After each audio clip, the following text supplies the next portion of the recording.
সেই দিন আর বেশি দূরে নয়, যেদিন আমার মৃত্যুর খবরটা ভেসে আসবে মসজিদের মাইকে, আর আমার নিথর দেহটা দেখে মানুষ আফসোস করে বলবে, কালকেও দেখেছিলাম এই মানুষটাকে মুচকি হেসে কথা বলতে, তবে আজ হঠাৎ এমন হলো কেন? আহ, মানুষটা বড্ড ভালো ছিল। কারো কারো হয়তোবা চোখের কোণে অশ্রু জমবে, আবার কারো কারো চোখ থেকে হয়তোবা 2 ফোঁটা জলও গড়িয়ে পড়বে।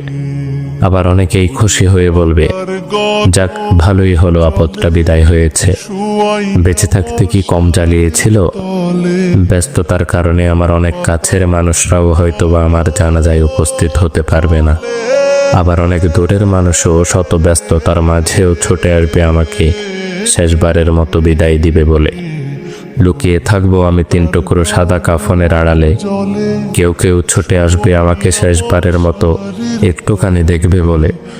আবার কেউ কেউ আমার মৃত্যুর সংবাদ শুনে দোয়া পড়াটাও প্রয়োজন বোধ মনে করবে না।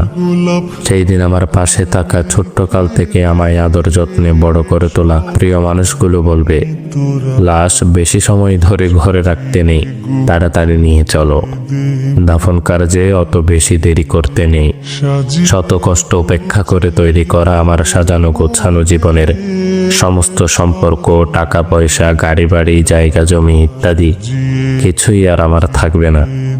এমনকি দিন কয়েক পর হয়তো বা আমার অস্তিত্বটুকু হারিয়ে যাবে মরুর ধূলিকণার মতো।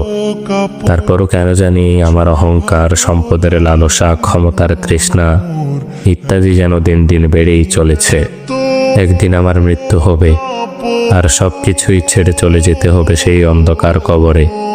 এই কথা যেন জেনে বুঝেই ভুলে বসে থাকি এই মিথ্যে দুনিয়ার মিথ্যে মায়ার চাদরে নিজেকে জড়িয়ে রেখে। ভালো লাগে না মোর